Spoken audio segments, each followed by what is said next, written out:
아멘. 사도신경으로 신앙 고백합니다. 전능하사 천지를 만드신 하나님 아버지를 내가 믿사오며 그 외아들 우리 주 예수 그리스도를 믿사오니 이는 성령으로 잉태하사 동정녀 마리아에게 나시고 본디오 빌라도에게 고난을 받으사 십자가에 못 박혀 죽으시고 장사한 지 사흘 만에 죽은 자 가운데서 다시 살아나시며 하늘에 오르사 전능하신 하나님 편에 앉아 계시다가 저리로서 산 자와 죽은 자를 심판하러 오시리라.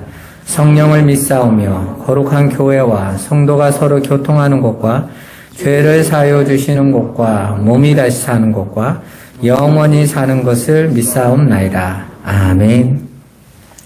다 자리에 앉으셔서 오늘 우리에게 주신 하나님의 말씀 보도록 하겠습니다.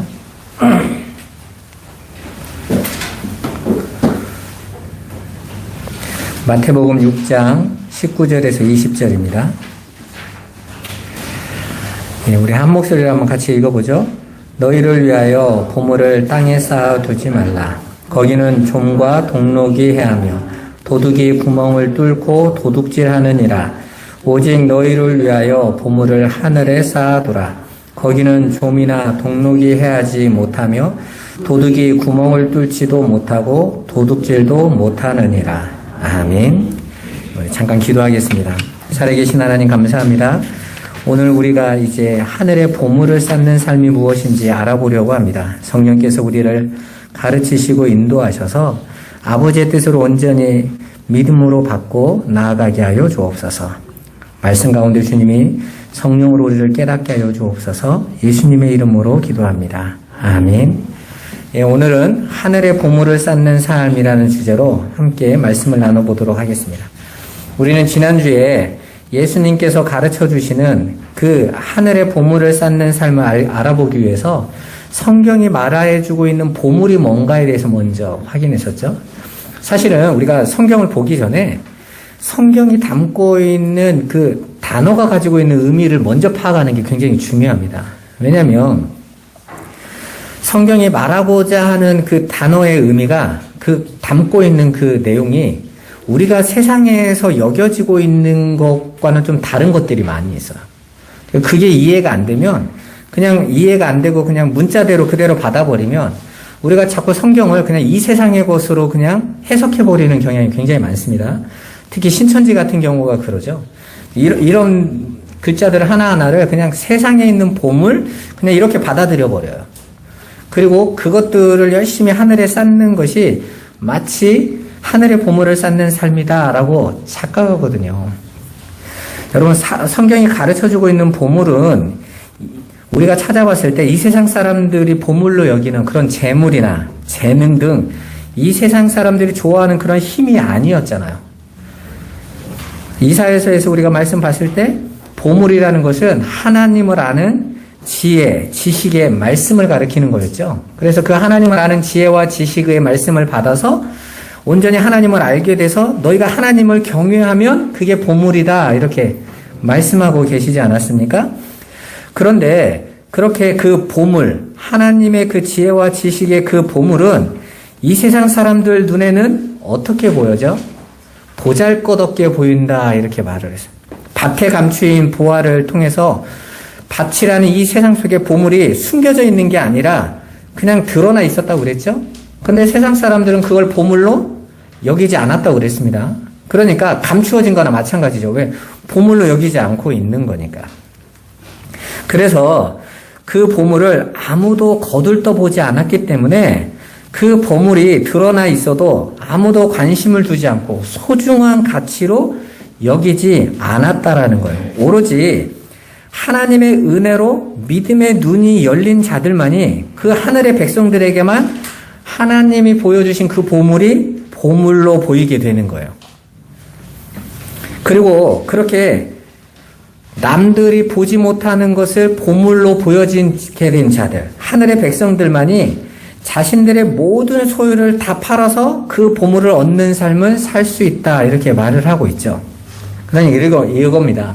사람들이 볼 때 저와 여러분들이 예수 그리스도를 위해서 그 예수 그리스도를 믿는다고 하면서 매주마다 와서 예배드리고 새벽에도 예배하고, 수요일에도 예배하고, 금요일에도 예배하고, 구역에서도 예배하고, 또 그 예수 의지하고 살아가겠다라는 것을 보고, 또 거기다가 11조 드리고, 헌금 드리고, 이런 모습을 볼 때, 세상 사람들이 볼 때는 뭐라고 저게.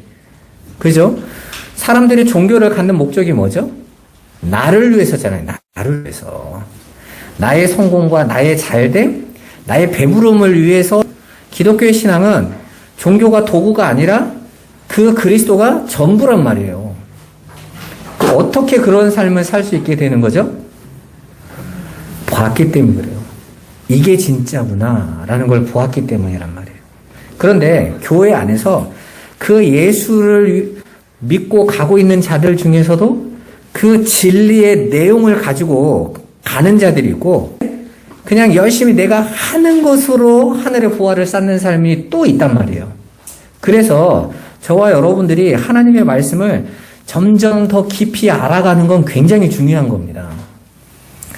오늘은 그 보물을 하늘에 쌓는 삶이 어떤 삶인지 좀 더 구체적으로 알아보도록 하겠습니다. 여러분, 하나님께서 저와 여러분을 이 역사 속에 보내신 이유가 대체 뭘까요? 하나님께서 당신의 나라를 완성하기 위해서 이 역사 속에서 뭔가 중요한 일을 우리 보고 하라고 해내야 되기 때문에 우리를 이 역사 속에 보내셨을까요? 그건 아니겠죠. 하나님은 전지전능하신 분이세요. 그분은 완전하십니다. 만약에 그분이 자신이 하는 일에 뭐가 좀 벅차서 우리의 도움이 필요하다고 하면 이미 그분의 완전함은 무너져 버리는 거예요. 그래서 제가 영지주의 설명할 때 그랬죠. 영지주의에서 말하는 창조주 하나님은 저급신이라고 표현한다고 그랬죠. 왜? 불완전하게 세상을 만들었기 때문에. 그래서 최고의 신이 따로 그 불완전하게 만든 세상 안에서 하나님 자기가 이렇게 자신의 것을 넣어준 존재들이 있다니까요. 그게 영지주의가 주장하는 거예요. 얼핏 보면 마치 성경이 말하고 있는 것 같지 않습니까? 그런데 그 영지주의가 주장하는 신은 창조주와 그 절대적인 그 우리를 하늘의 것으로 만들려는 신이 따로 있어요. 최고의 신과 하급신으로 나눠져 버려요. 그런 게 아니에요. 하나님께서는 저와 여러분에게 내놓으신 이 모든 것을 통해서 당신을 나타내려고 하세요. 하나님의 영광을 나타내려고 하신다고 하죠.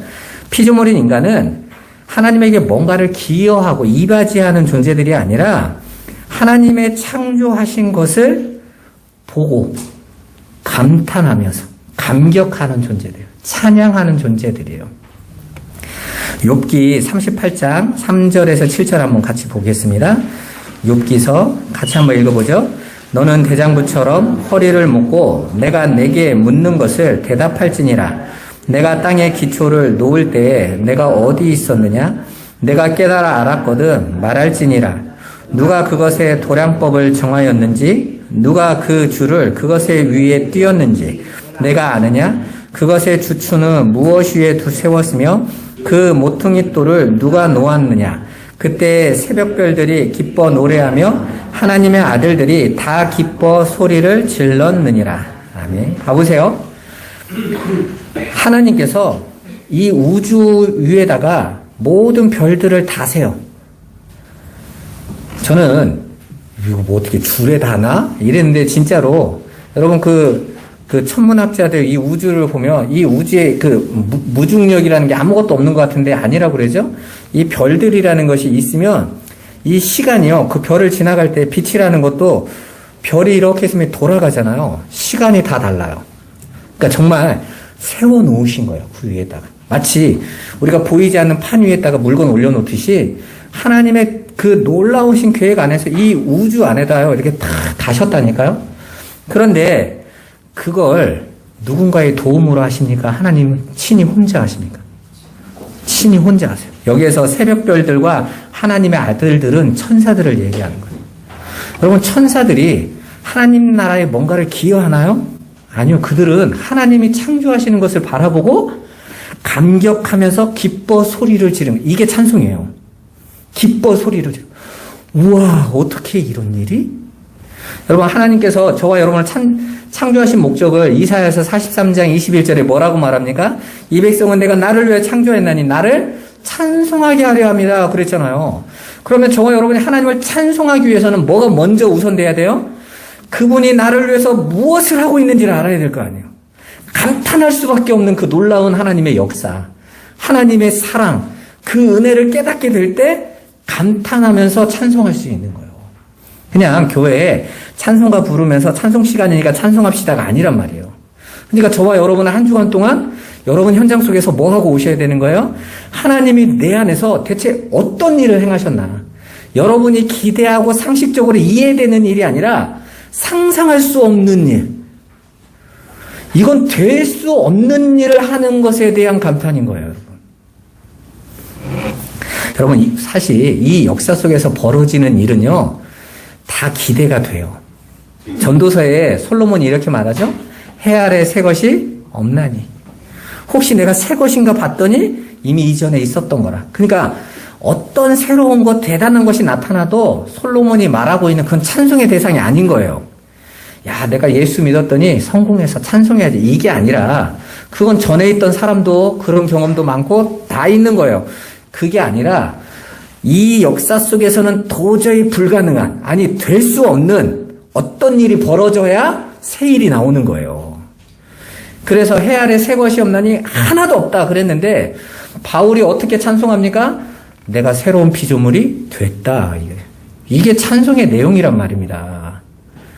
좀 잘 되고 잘 먹고 잘 사는 게 찬송의 내용이 아닌 거예요. 그러니까 지금 이 시대의 기독교인들이 그 하나님의 찬송의 수준이 그냥 이 세상 사람도 다 하는, 무당에게 국거리 해가지고 좀 얻은 거 가지고 무당도 잘 고맙다고 하는 수준에 가지고 하나님을 섬긴다고 하고 있는 거예요. 하나님은 그 섬김을 원하시는 게 아니란 말입니다. 세상이 줄 수 없는, 얻을 수 없는, 가질 수 없는 영원한 것을 여러분에게 주시는 거예요. 그리고 성도들만이 그걸 본 거예요. 그걸 깨달은 자들이란 말이에요. 그렇게 하나님의 창조 사역에 도울 수 있는 존재가 없습니다. 천사들조차도 보고 있었다니까. 감격하고 있었던 것입니다. 그런데 우리가 피조물인 우리 인간이 이 땅의 것들로 어떻게 하늘의 보화를 쌓고 기여할 수 있겠어요? 이바지할 수 있는 방법이 있습니까? 그러니까 오늘날 강단에서 하나님 나라에 기여하자. 이바지하자. 그들이 다 거짓말장이란 말이에요. 그럴 수 없단 말입니다. 우리는 하나님으로부터 값없이 주어지는 은혜의 선물인 이 복음을, 이 생명을요, 값없이 받았음을 계속해서 고백받아야 되는 거예요. 선포받아야 되는 거예요. 그런데 선악과를 따먹은 인간은 자존심 상해서 못 견뎌요. 나도 당신한테 뭔가 할 수 있는 게 있을 건데 왜 자꾸 공짜로 거저 값없이 주는 걸 알라고 말하는 거야. 이게 유대인들이잖아요. 바리새인들이 우리가 하나님 앞에 이렇게 했습니다라고 말하는데 예수님은 뭐라고 말해요? 너희는 내놓을 수 있는 존재가 못돼라고 계속 얘기하신 거예요. 바리새인들이 열받아서 예수를 죽여버렸잖아요. 왜 못한다고 하는 거야? 우리가 이렇게까지 해놨는데 성전을 43년 동안 지었고 천여백 년 동안 율법을 지켰으며 누군가가 성전에 다른 제사 지낼 때 우리가 목숨까지 내놓고 이렇게 어마어마한 걸 해놨는데 너는 왜 우리가 내놓은 걸 무시하는 거야? 라고 예수를 죽여버린 거 아닙니까? 근데 예수님은 뭐라고 말씀하세요? 의인 없나니 단 하나도 없다. 깨닫지도 못한다. 근데 너희가 뭘 내놔? 깨달을 수도 없는데. 이게 오늘날까지 계속해서 교회의 문제인 거예요. 교회 안에서 끊임없이 인간의 우수함, 뛰어남, 하나님도 감동시킬 수 있음을요, 선악과 따먹은 인간은 계속 무화과 나뭇잎으로 내놓으려고 해요. 할 수 있다니까요, 하나님 우리가. 그리고 하나님은 어떻게 하세요? 그 무화과 나뭇잎을 없애버리세요. 아니, 실은 그 무화과 나뭇잎의 그 옷은요, 배설물로 지어진 수준에 불과한 거예요. 그걸로는 우리의 부끄러움을 가릴 수 없는 거란 말이에요. 하나님이 하시는 것을 보는 게 구원인 거예요. 창세기 둘째 날에 보면 하나님께서 하늘과 바다를 나누시죠. 그러니까 둘째 날이라는 뜻이 짝이라는 뜻이에요. 헬라어로 보면 듀오예요, 듀오. 우리 결혼의 듀오 할 때 듀오 할 때 짝이라는 뜻이죠. 짝은 둘이라는 뜻이 아니에요. 이것과 이것의 서로 짝. 남자와 여자가 짝이라는 거죠. 이게 둘이라는 뜻이 아니거든요. 그러니까 둘째 날의 의미는 첫째 하루, 이틀의 뜻이 아니에요. 짝이라는 뜻이에요. 그러니까 둘째는 짝을 가지고 있는 날이 둘째인 거예요. 그 하늘은 진리를 담고 있는데 그 진리의 그 하늘이 담고 있는 게 아래의 바다로 짝으로 나누셨다는 거예요. 그리고 이 둘을 궁창으로 나누신 겁니다. 그래 놓고 그 하늘에는 뭐가 있어요? 진리가 있는데 진리가 보여요, 안 보여요? 안 보인단 말입니다. 우리가 저 하늘 보면 보이는 게 있어요? 그냥 파랗잖아요. 안 보인단 말이에요. 그럼 그 하늘에 있는 그 진리가 어디에 있어요? 그 진리의 내용을 담고 다 이 땅에 내려와 있단 말이에요. 이 아래의 것에, 이 바다라는 곳에 진리의 내용을 담고 다 내려와져 있는 거예요. 그러면 저와 여러분들이 그 하늘의 진리를 찾으려면 어디서 찾아야 돼요? 저 하늘 계속 쳐다보면 답이 없어요. 이 아래 것에서 찾아야 된단 말이에요. 그런데 이 아래 것은 다 하늘의 것을 담고 내려와 있는 거예요. 그것은 그 진리의 내용을 아래 것이 다 담고 있기 때문에 이 아래 것으로 설명되어져서 담겨져 있는 거예요. 그리고 그것들은 하늘의 진리를 다 담고 와 있기 때문에 그것들은 설명되어져야 돼요. 풀어줘야 돼요. 그래서 예수님께서 말씀하시죠. 구하라, 찾으라 라는 이 제테오라는 이 단어가 열어서 확인해야 되는 거예요. 그냥 보여지는 대로 그냥 가져버리면 안 되는 거예요. 제가 이렇게 컵 이렇게 들고 있죠. 분명히 컵이에요. 근데 컵 안에 내용물은 어떻게 해야 이 안에 뭐가 있는지 뭘로 알 수 있어요? 우리가 늘 경험상으로 아니까 물인데 여기에 담겨져 있는 거 열어봐야만 알 수 있는 거 아니잖아요. 근데 겉에 있는 것만 보고 사람들이 이 안에 있는 내용인 물은 못 보고 이건 컵이야. 컵같이 생겼네. 꽃이 폈네. 이러면 이건 내용을 설명을 못하고 있는 거죠. 마찬가지란 말입니다. 그런데 그렇게 하나님께서 이 땅을 창조하시고 이 하늘과 대치된 이 땅이라는 것은 세속적인 개념만 있는 게 아니라 이 땅에 나와져 있는 것을 다 설명하는 게 뭘로 설명하죠? 말로 설명되어 있어요. 언어로 설명되어 있어요. 여러분, 우리가 태양이라는 것을 저걸 태양인 줄을 우리가 서로 어떻게 알죠? 태양이라는 말을 가지고 알아요. 그죠? 그러니까 이 역사 속에 있는 드러난 모든 것은 다 말로 설명되어 있어요. 그래서 하나님께서 이 세상의 모든 것들이 다 하나님의 말씀으로 지어졌다 이렇게 말을 하는 겁니다. 말씀은 곧 언어인 거거든요. 그런데 우리가 보고 있는 이 말씀들은 다 우리가 겉에 보여지는 것으로 만들어진 말들이에요. 아까도 설명한 것처럼 안에 있는 물이 안 보이고 겉에 있을 때는 컵으로 설명된 거예요. 그런 것처럼 우리가 이 역사 속에서 보고 있는 건 감춰져 있는 진리를 설명한 말들이 아니라 보여지는 걸로 열거되어 있는 말들이라고요. 그래서 그 말들은 반드시 해석을 해줘야 돼. 열어줘야 된단 말이에요. 그런데 열어주지 않고 그냥 왜곡된 그 자체의 그 말들을 계속 사람들이 받아들이잖아요. 그걸로 보고 그걸로 판단하면 사람들에게서 뭐가 시작되면 욕망이 시작돼요. 아이가 태어나면서 말을 배워가죠. 근데 말을 배워갈 때 어떻게 가르쳐 주죠, 우리가? 좋은 것, 나쁜 것, 지지, 깨끗한 것. 이건 취해야 돼, 이건 취하면 안 돼, 라는 거 보여지는 것으로 선악으로 가르쳐 줘요, 애들한테. 분별하도록. 그런데 그걸 계속 받아들이는 아이가 자라면서 그 안에서 뭐가 얻어지냐면 좋은 것을 내 것으로 삼아서 그렇게 나를 힘있게 만들어야지 라는 욕망이 딱 채워진단 말이에요.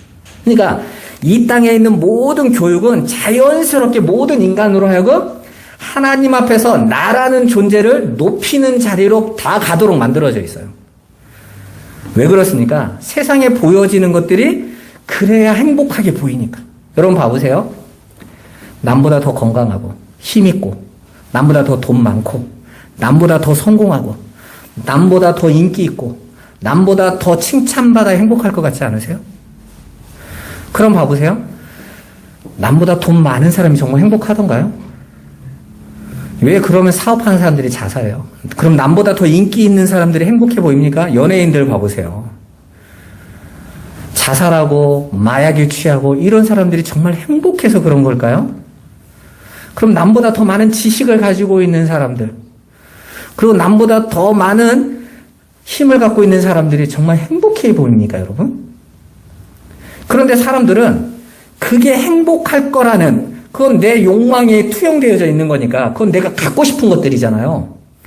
그걸 행복이라고 자기들끼리 정의하는 거예요. 아무도 그 자리에서 행복을 얻어본 사람이 없는데 다 목표지점을 거기다 둔 거예요. 왜요? 이 세상이 가지고 있는 말이 다 그리로 가라고 말하고 있으니까. 성경은 그래서 예수님이 그 말을 뭐라고 말합니까? 이 세상에 드러나고 나타나야되는 그 말을 거짓말 이렇게 말해요. 그래서 예수님이 말씀하시죠. 너희는 너희 아비 마귀에게서 났나니. 마귀는 처음부터 뭐 한 사람이래요? 거짓말한 자. 거짓말이라는 것은 진리가 있는데 완전히 다른 말을 했다는 뜻이 아니에요. 살짝 바꾼 거예요. 살짝. 진리의 모습은 똑같은데 그것을 살짝 바꿔서 사람들이 다 진리인 줄 알고 따라가도록 하는 말.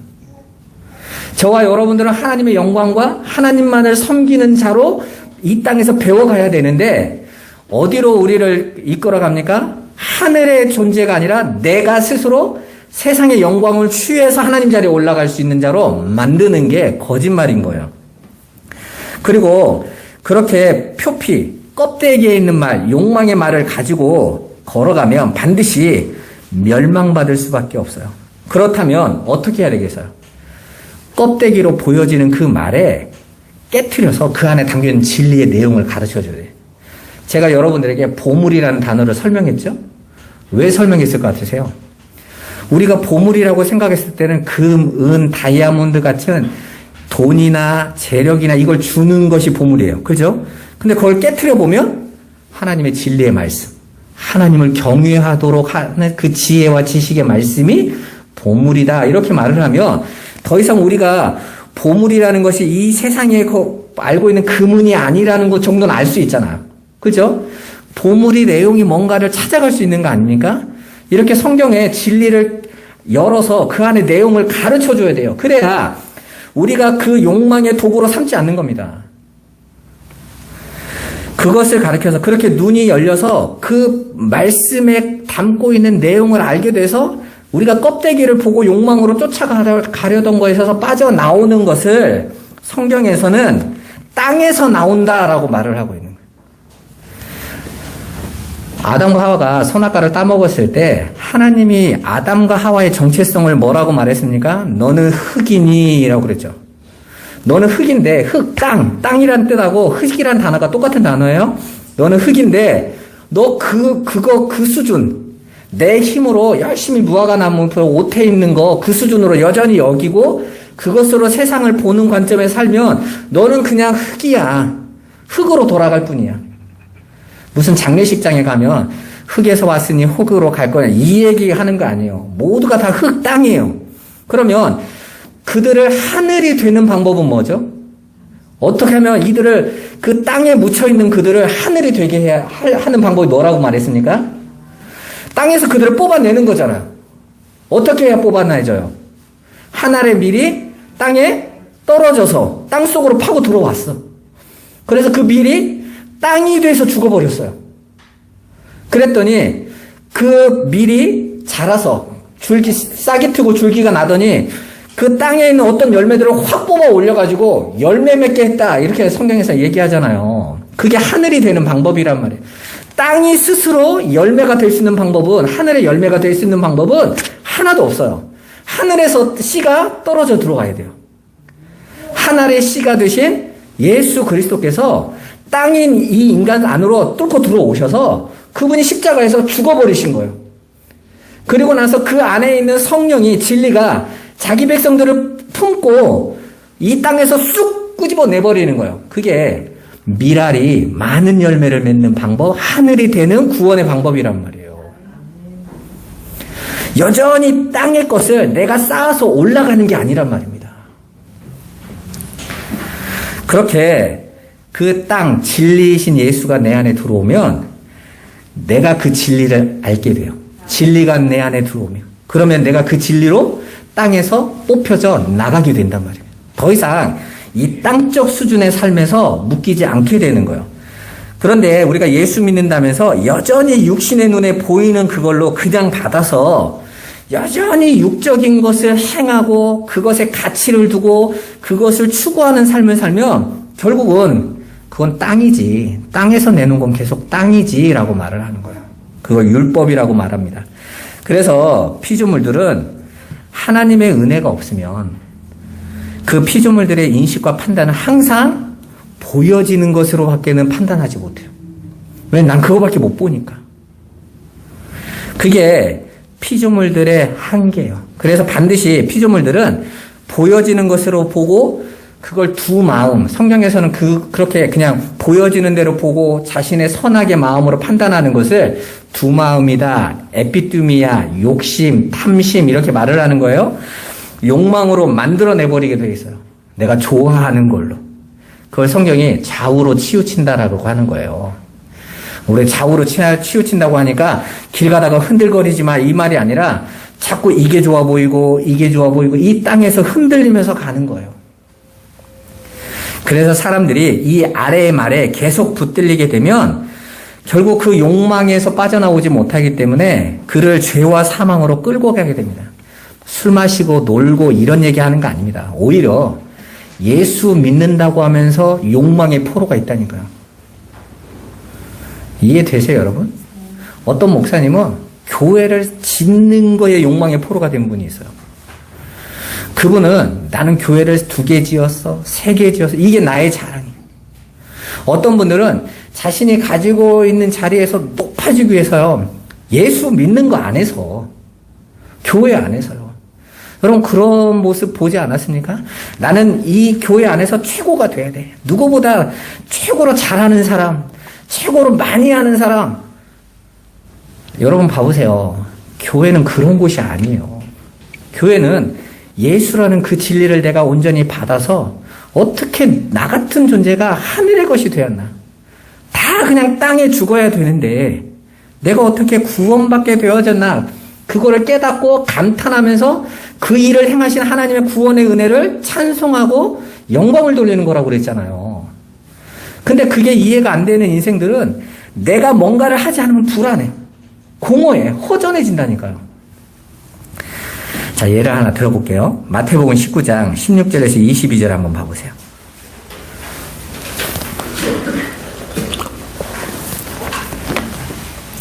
예, 같이 한번 읽어보겠습니다. 어떤 사람이 주께 와서 이르되 선생님이여 내가 무슨 선한 일을 하여야 영생을 얻으리이까? 예수께서 이르시되 어찌하여 선한 일을 내게 묻느냐? 선한 이는 오직 한 분이시니라. 내가 생명에 들어가려면 계명들을 지키라. 이르되 어느 계명이오니이까? 예수께서 이르시되 살인하지 말라, 간음하지 말라, 도둑질하지 말라, 거짓 증언하지 말라, 내 부모를 공경하라, 내 이웃을 내 자신과 같이 사랑하라 하신 것이니라. 그 청년이 이르되 이 모든 것을 내가 지키었사온데 아직도 무엇이 부족하니이까? 예수께서 이르시되 내가 온전하고자 할진대 가서 내 소유를 팔아 가난한 자들에게 주라. 그리하면 하늘에서 보화가 내게 있으리라. 그리고 와서 나를 따르라 하시니 그 청년이 재물이 많으므로 이 말씀을 듣고 근심하며 가니라. 아멘. 봐보세요. 여기서 하늘의 보화가 내게 있으리라 라는 이 말이 하늘의 보화를 쌓는 삶이다 라고 말씀하시는 거예요. 오늘 우리가 주제를 잡았던 것처럼. 근데 이 한 청년이 예수님에게 뭘 물어보고 있어요? 영생의 길을 물어보고 있어요. 어떻게 해야 영생을 얻습니까? 이걸 물어봐요. 그러면서 뭐라고 말합니까? 내가 얼마나 선한 일을 많이 하면 됩니까? 어떤 선한 일을 더 해야 영생을 취할 수 있을까요? 할 때 이 선한 일이라는 이 선하다는 이 뜻이 아가토스라는 단어인데 헬라어는 선하다는 뜻이 2가지가 있다고 그랬잖아요. 칼로스 그냥 드러나야죠. 보여지는 이 세상적으로 보여지는 선함이 있고 여기서 아가토스는요 절대적 선이에요. 내가 어떤 절대적 선한 일을 하면 구원을 얻습니까? 하고 행함에 대해서 물어봤어요. 그랬더니 예수님이 뭐라고 말합니까? 그 절대적 선하신 선은 하나님만 선하셔. 그건 너희가 내놓을 수 있는 선이 아니야. 하나님만이 선하신 분이시니까. 이해되세요? 많은 사람들이 창세기 3장에 하나님께서 그 선악과를 먹고 이 역사를 살라고 하셨다는 말을 들으면 그럼 하나님이 죄의 조성자냐고 하는데 말도 안 되는 소리를 하는 거예요. 하나님은 절대적으로 선하신 분이시잖아요. 하나님이 당신의 뜻 안에서 내놓으신 것은 다 선하시다니까. 여러분 봐보세요. 누군가가 예수의 팬클럽이 있다고 생각해 보세요. 그들의 입장에서는 왜 내가 사랑하는 예수를 굳이 십자가 방법만 쓰냔 말이에요. 꼭 그렇게 죽여야만 됩니까? 그런 하나님은 못됐어요. 이렇게 말할 수 있어요? 없어요? 있습니까? 없습니까? 있겠죠. 그들의 눈에는. 아니 선악과가 불만인 인간들은 왜 굳이 예수를 십자가에 죽는 방법밖에 없냐고 따질 수도 있을 거 아니에요? 그러면서 하나님의 절대적인 선을 부정하는 거잖아요. 인간은 그 자리에 자꾸 들어가려고 한다니까요. 마치 그 선이라는 것을 자기들이 결정하려고 그래. 근데 예수님이 말씀하시잖아요. 하나님만이 절대적으로 선하신 분이. 그러면 그렇다면 하나님에게서 나오는 것은 다 뭐겠어요? 선이겠죠. 그럼 여러분에게 하나 물어볼게요. 여러분의 인생을 이끌어 가신 분이 하나님이세요? 여러분에게 이 역사와 인생을 허락하신 분은 하나님이세요? 그분은 절대적으로 선하신 분이시라면서요. 그런데 왜 하나님 나는 왜 해피 이렇게 약하게 만드셨어요? 하나님 왜 나에게는 이 어려운 환경을 주셨어요? 왜 나에게는 이런 삶을 주셨습니까? 한다면 여러분들이 에게 역사하신 하나님의 그 절대적 선하심을 여러분이 부정하는 거죠. 오늘 저와 여러분들이 그 하나님을 온전히 알게 되면 지금 나에게 허락하신 그 삶이 감사한 거예요. 지금 하나님께서는 여러분이 그 삶에서 얼마나 남들이 볼 때 괜찮은 삶을 사느냐를 따지시는 게 아니란 말입니다. 하나님을 알아가는 것을 알게 하시려고 하시는 거예요. 그래서 예수님이 말씀하시는 게 뭐예요? 지금 이 청년은 내가 무슨 선한 일을 해야 영생을 얻습니까 하고 지금 예수님은 네가 뭔가를 해서 영생을 얻는 게 아니라 선하신 하나님이 그냥 너에게 계실 때 네가 영생을 얻는 거예요. 그게 선한 거니까. 유대인들이 1500년 동안 따졌던 게 그거예요. 자신들이 하나님의 선한 일을 내놓음으로 구원받는다고 생각을 했고 예수님은 너희는 그럴 존재가 못 돼. 그 하나님의 선하심이 너희 안에 들어오면 돼. 그래서 이 부자 청년이 그러죠. 어떤 계명을 더 지켜야 됩니까? 그랬더니 예수님이 여기에서 계명을 지켜라라는 말은요. 행하라는 뜻이 아니에요. 실천하라는 뜻이 아닙니다. 여기서 계명을 지키라는 이 헬라어 단어 자체가 킵이라는 뜻이에요. 쉽게 말해서 이 말을 원어대로 해석하면 그 계명들로 내 안에 계명이 완성되게 해라는 뜻이에요. 그러니까 계명은 우리가 행하고 지키는 것이 아니라 이미 계명은 하나님의 말씀, 당신이신데 그분이 내 안에 온전히 채워지면 돼요. 완성되면 되는 거라고요. 그게 계명이 되는 거예요. 그래서 십계명을 가지고 율법사가 예수님에게 물어보잖아요. 성경이 말하는 하나님이 지키라는 율법이 뭡니까? 그랬더니 예수님이 뜬금없이 십계명을 얘기하시는 게 아니라 계명은 2개니 첫째는 너는 마음을 다하고 뜻을 다하고 힘을 다하고 성품을 다하고 목숨을 다하여 주 너의 하나님을 사랑하고 둘째는 이와 같이 내 이웃을 내 몸과 같이 사랑하라 라는 거래잖아요. 그러니까 계명을 어떻게 해요? 계명을 받아서 아버지의 사랑을 온전히 알고 깨달아서 그 사랑 이웃에게 넘겨주면 그게 계명을 지킨 게 된단 말입니다. 그래서 예수님께서 내가 3계명을 너에게 줄게. 서로 사랑해 이러잖아. 그러니까 요한일서에 뭐라고 말합니까? 구약이나 신약이나 하나님께서 주신 계명은 하나님 사랑이다 이렇게 말씀하고 있잖아요. 그러니까 그 계명은 우리가 행하고 지키는 내용이 아니라 그 사랑을 내가 온전히 받으면 내가 그 계명을 지킨 자가 된단 말이에요. 그리고 그 사랑을 가진 자들이 그 사랑을 이웃에게 전해주면 그 진리를 넘겨주면 그게 사랑한 자라고 말을 한다고요, 여러분. 근데 이게 안 되어지니까 이 청년의 눈에는 계속 율법은 어떻게 해요? 행해야 되는 거예요, 행해야 돼. 오늘날도 마찬가지예요. 제가 이렇게 강단에서 계속 외치는 게 나도 그 길을 걸어왔으니까. 내가 행하고 예배라는 걸 행하고 헌금이라는 걸 행하고 전도라는 걸 행하고 선교라는 걸 행해야 안심이 되는 사람들이 있잖아요. 오전에 우리 맹장로님이 그러시는 거예요. 우리가 이제 이렇게 올라오면 이 아래쪽에서는 이 아래에 있는 그 순한 복음이 있잖아요. 거기서 막 박수치고 막 이래야 되니까 우리 맹장로님이 그걸 보더니 저분들은 저렇게 안 하면 예배한 것 같지 않을 거라고 그러는 거예요. 그죠? 그게 안 하면 막 방언하고 그리고 막 박수치면서 찬양 안 하면 내가 예배 안 드린 것 같아. 여러분도 혹시 그러세요? 저희가 벌써 2년 반 동안 교회에서 찬송가가 없었어요. 그죠? 어떤 목사님은 저보고 이렇게도 말해요. 그러면 예배가 아니다라고 말한 분도 있어요. 저는 그렇게 생각지 않아요. 않으니까 목사가 계속 이렇게 했겠죠. 저는 저와 여러분들 안에 그 그리스도 하늘의 것을 가지고 있는 자는 찬송하는 자들이고 여러분의 삶 속에서 하나님을 늘 감격하고 기뻐하는 게 찬양이라고 생각을 해요. 굳이 코로나 때 막 소리를 내가지고 물론 우리가 이제 다 끝나면 찬양하겠죠? 하면서 막 옮겨가면서 나는 찬송했는데 하나님 왜 내게 이렇게 하실까? 이런 얘기 듣고 싶지 않아요. 진리를 갖고 싶다고요. 그런데 그게 안 했을 때 해도 되고 안 해도 되는 거예요. 진리 안에 있는 자들은 더 이상 이걸 하고 안 하고에 걸릴 필요가 없어요. 그래서 바울이 그러잖아요. 내가 이제 우상의 고기를 먹어도 되고 안 먹어도 되고 왜? 우상이 어디 있어? 내가 이제 진리 안에 있는데 그 우상의 고기가 나를 어디를 더럽히겠어 내 마음 안에. 내가 이미 하늘이 돼버렸는데. 그런데 연약한 자가 혹시 그걸로 실족하면 난 안 먹어. 그건 누군가가 보이고 안 보이고의 문제가 아니야. 나는 거기에서 나왔기 때문인 거예요. 저와 여러분의 찬양도 마찬가지예요. 그런데 그게 안 하면 불안한 거. 그게 빠지면 예배 안 한 것 같고. 내가 하나님 앞에 죄를 지은 것 같고. 그래서 내가 한 주간 살아갔는데 불안하고 두렵고 염려가 된다면 나는 지금 그 하늘의 진리가 된 것이 아니라 내가 뭔가 하고 안 하는 것으로 내가 여전히 안심을 하려고 하고 있다는 거잖아요. 신앙생활을. 그건 여전히 그들이 하나님의 계명을 doing으로 지키고 있는 자들이라는 거죠.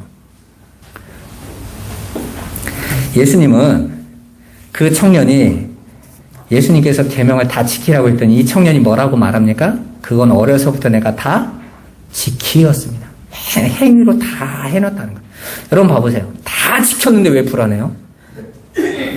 여러분 인간이 가지고 있는 그 행함이라는 건 항상 불안한 거예요. 하나님이 전능하신 하나님이 나를 채워주신 은혜로 부어주신 건 나의 자격이 나온 게 아니라 하나님의 은혜가 더한 것이니까 그 은혜에 기대면 되지만 자신의 행위의 열매를 갖고 있는 자들은요 늘 부족하고 두려운 거예요. 그래서 예수님께서 그럼 네가 온전하게, 여기 온전하다라는 건 완성된다라는 뜻이에요. 네가 완전하게 되고자 할진데 내 소유를 다 팔아 가난한 사람들에게 나누어져라 그래요. 여기서 이 가난한 자라는 단어가 푸토코스예요. 우리 심령의 가난함 할 때 배웠죠? 이거 아니면 나는 절대로 안 되는 존재. 이 꼭 필요한 것, 없으면 안 되는 그것, 그 가난한 자가 구하는 그거 줘 이렇게 말씀하신 거예요. 그런데 이 청년은 그들에게 줄 수 없었어요. 왜냐하면 그 청년도 그걸 쌓아야 영생을 얻는 거잖아요. 내가 뭘 더해야 영생을 얻습니까? 그랬죠. 더해서 가야 되거든요. 근데 남한테 어떻게 줘요, 그걸? 줄 수가 없는 거죠. 끊임없이 내 것으로 가지고 채워야 돼. 남을 줄 수도 없고 그 하늘의 것을 가지고 있지도 않았다라는 것입니다. 그렇게 진리이신 하나님이 주시는 진리라는 그 보물을 받아야 되는 자들이기에 이 청년은 가난한 자들에게 줄 수 있는 그 진리의 보물은 없었던 거예요. 오로지 하나님이 우리 안에 값없이 은혜로 주신 사랑인 보물을 가진 자들만이 이웃에게 그 보물을, 그 사랑을 흘려줄 수 있는 거예요. 가짜는 넘겨줄 수가 없어요, 여러분. 그 사랑은 마르지 않기 때문에 넘겨주어도 없어지는 게 아니에요.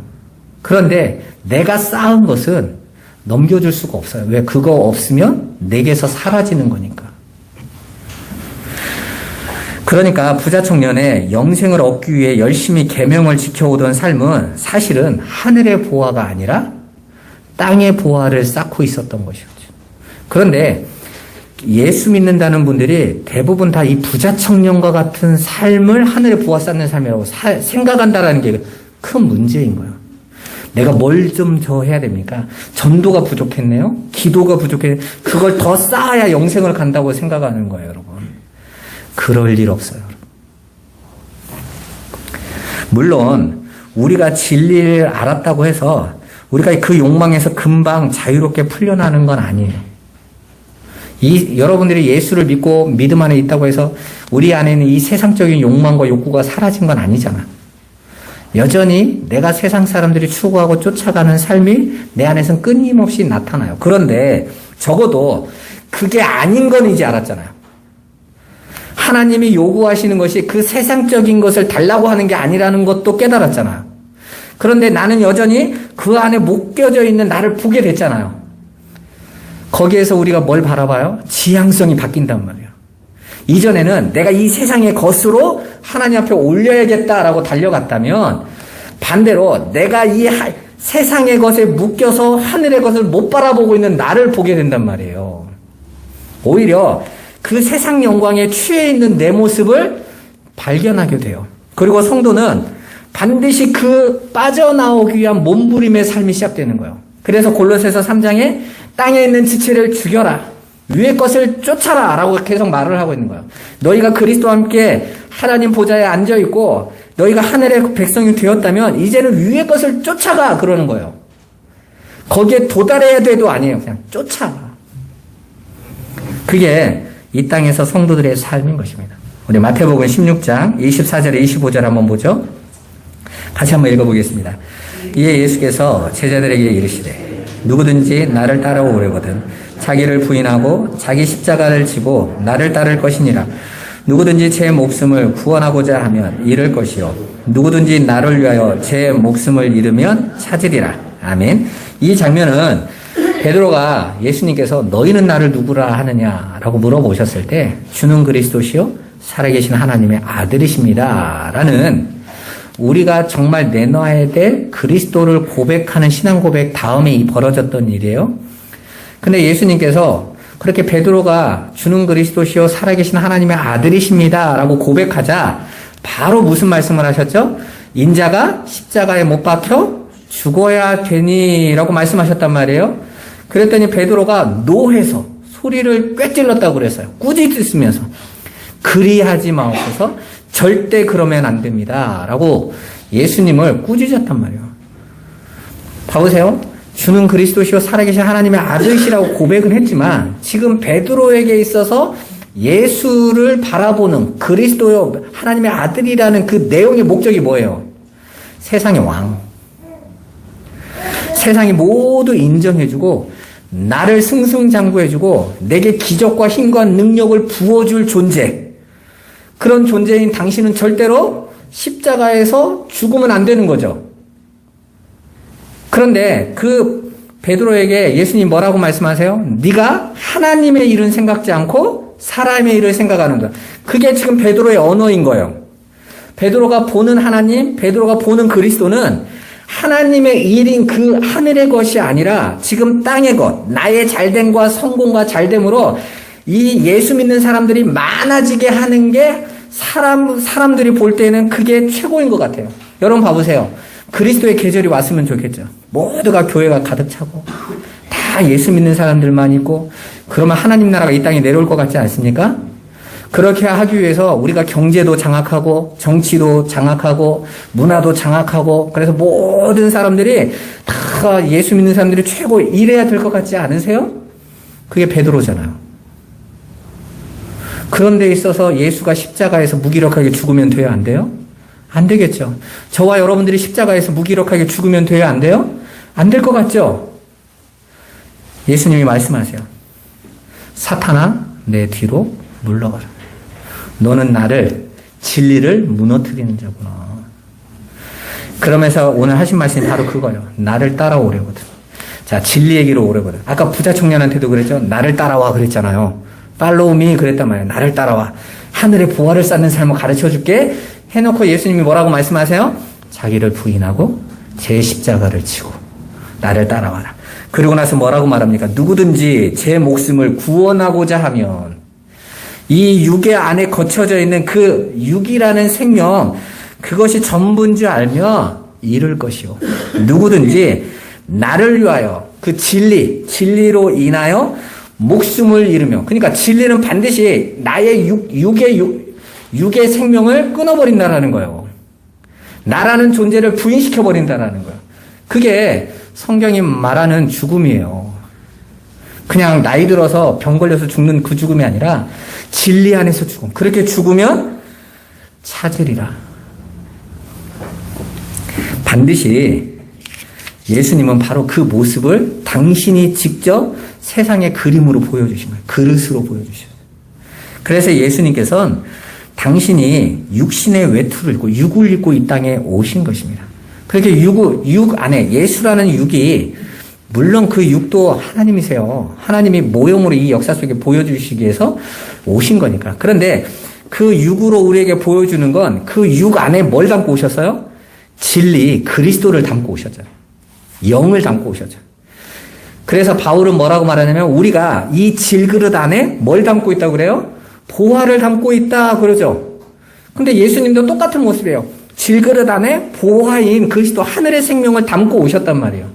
그러면 반드시 이 역사 속에서 어떤 일이 일어나야 됩니까?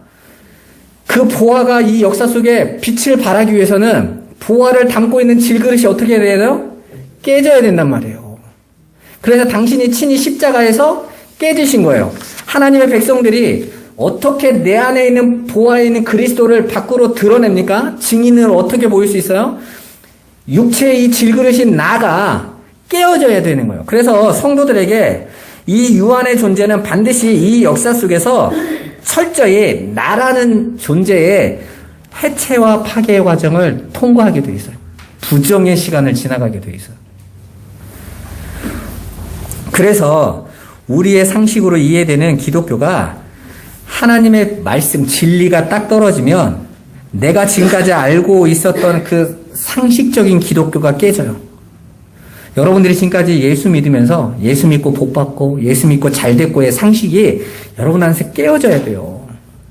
그냥 여전히 거기에서 묶여 다니고 그냥 그게 예수 믿는 게 전부라고 여기면 여러분은 하나님과 아무 상관없어요. 그건 종교도 똑같이 갖고 있는 거잖아요. 여러분 봐보세요. 저와 여러분이 불교인에게 복음을 전했어요. 예수 믿으세요.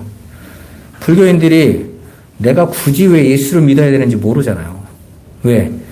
불교에서 말하는 자비나 교회에서 말하는 사랑이나 단어만 다를 뿐이지 똑같은 거네? 똑같은 걸 요구하네?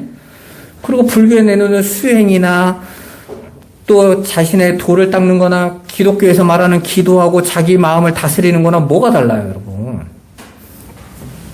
그런데 불교는 그렇게 하고 있는 나라는 존재를 높이는 거고 기독교는요, 그런 존재인 나를 부정하는 거라니까요. 그러니까 오히려 우리가 지금까지 신앙생활을 하면서 내가 나라는 존재, 나 하나님 앞에 이렇게 잘하고 있어요 라는 신앙으로 여러분이 왔을 거 아니에요? 오늘 부자 청년같이 우리가 실은 살아왔단 말입니다. 그런데 진리가 여러분 안에 떨어지면 베드로 안에 당신 죽으면 안 돼요. 내가 당신을 위해서 목숨도 걸고 다 할 거니까 그런 나 인정해줘. 그런 나 칭찬해줘로 오는데 성령이 오순절 마가다락방에 베드로 안에 사도 바울 안에 들어가니까 어떤 일이 일어납니까? 그들이 다 자기 존재의 부정으로 내려가 버려요. 내가 지금까지 하나님을 위해서 어마어마한 건 줄 알았는데 배설물이었네. 나는 정말 아무것도 아닌 거였구나. 난 정말 하나님의 은혜가 아니면 안 되는 거구나. 내가 지금 이 세상에서 걸어가고 있는 그 눈에서 못 빠져나온 거였구나. 그제야 안다고요, 여러분. 그리고 나서 그 존재인 나를 구원하시고 진리로 나를 깨닫게 하신 그 하나님의 놀라운 은혜를 그제서 보는 거예요. 아, 나를 여기서 건지신 거구나. 땅이라는 존재 안에서 여러분을 끄집어내신 거예요. 그래야 하늘의 것을 여러분이 보게 되는 거예요. 여러분 봐보세요. 우리가 그 원자력 발전소가 요즘 위험하다고 그러잖아요. 왜 위험하다고 하죠? 원자력 발전소가 에너지를 얻어내는 방법이 뭐죠? 핵 분열이에요. 그죠? 그렇게 분열이 되면 반드시 거기에는 뭐가 생기죠? 쓰레기가 생겨요. 핵폐기물이라고 하죠. 분열되어지면. 그냥 분열, 내가 나라는 존재를 챙기겠다고, 나라는 존재를 나타내겠다고 빠져나오면 빠져나올수록 거기에서는 갈등과 분열 속에 쓰레기가 만들어져요. 근데 하늘에서도 계속 그렇게 나라는 존재들이 자기를 증명하겠다고 하면 거기도 쓰레기 천국이 되는 거예요. 그런데 태양은 매일같이 400만 톤의 에너지를요, 낭비하거든요. 계속 버려요. 근데 어떻게 태양이 안 줄어들고 그 열이 계속해서 확장되고 있는지 아세요? 태양은 핵융합이 일어나요. 연합이. 내가 비운 만큼 그 비워진 걸로 해서 연합이 되는 거예요. 하나님 나라는 융합의 나라인 거거든요. 계속 나를 비워. 내 걸 줘. 내 생명을 나눠줘. 큰 자가 작은 자를 섬겨. 그러면 큰 자에게서는 계속 비워지는 거잖아요. 손해가 일어나잖아요. 그런데 그것으로 융합되고 연합되어지는 나라란 말이에요. 그러니까 하나님의 백성들은 이 땅에서 나라는 존재를 챙겨갖는 삶이 아니라 오히려 나라는 존재를 비우고 작은 자를 위해서 내 걸 내놓고 그렇게 내 것이 에너지가 소모되어지고 나라는 존재가 죽어가는데 하늘적 차원에서 그게 계속 채워지는 삶을 누리는 자들이 하늘의 백성들인 거예요. 그게 하늘의 보화를 쌓는 삶이란 말입니다, 여러분. 오늘 저와 여러분들이 이 땅에서 여전히 우리가 바라보고 있는 내가 뭘 해야지에만 머물지 마시고 하나님이 내게 대체 어떤 일을 행하신 것이지? 어떻게 하나님이 나 같은 존재에게 이 질그릇 안에 어떻게 보화로 담아오셨지? 그리고 그 보화로 내게 담으셔서 나를 어떻게 하늘의 존재로 이렇게 만들어내셨지? 그걸 바라보세요. 그럼 여러분 찬송할 수밖에 없어요. 제가 한 주간 이렇게 제 삶을 돌아보면 자랑할 게 하나도 없어요. 매일 게을러. 어제도 밤 12시까지 말씀 준비하면서 일주일 내동 하고 있는데도 꼭 준비가 끝나면 밤 12시예요. 그래서 이게 게으른 것도 아니고 그리고 밤 12시가 안 되면 마음에 안심이 안 돼. 보고 또 보고 딴 거 하다가 또 보고 이래야 그러니까 아니 빨리 하고 오세요 해도 내 안에서 이게 안 떨어지는 거죠. 근데 보고 또 한번 확인하고 또 다른 거 찾아보고 또 누가 설교한 것도 보고 계속 이렇게 하면서 내 안에 뭐가 되어지냐면 내 방법으로 이걸 할 수 없다라는 것이 계속 나와요. 오늘 아침에도 눈을 딱 뜨고 제일 먼저 기도한 내용이 하나님 나는 아무것도 할 수 없어요. 아니 이 어마어마한 여러분같이 귀한 분들 앞에 이 수준 낮은 내가 무슨 말을 할 수 있겠어요. 하나님의 은혜를 구하는 거예요. 성령이 도우지 않으시면 나는 할 수 없습니다. 아니 아버지께서 하세요. 저는 그냥 입만 쓰세요. 입만. 소리만 쓰세요. 그런데 그게 그렇게 기쁜 거 있죠. 자존심 상하는 게 아니라 그게 그렇게 기뻐요. 하나님이 하신다면. 오늘 저와 여러분들 안에서 그 하늘의 보물을 쌓는 삶, 그 하나님의 은혜를 계속 붙잡고 그분을 의지하고 바라보는 삶 사시기를 주님의 이름으로 축원합니다. 기도하겠습니다. 살아계신 하나님, 전능하신 아버지께서 우리를 인도하셔서 오늘도 우리가 이미 보물이신 하나님이 우리 안에 계시고 하나님께서 우리를 그 하늘의 보물을 되게 하시는 그 모든 과정이 하늘의 보물을 쌓는 삶임을 우리가 보게 하여 주옵소서.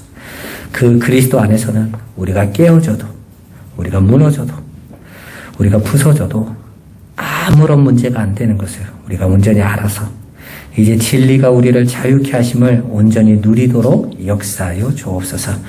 예수 그리스도 이름으로 기도드리옵나이다. 아멘.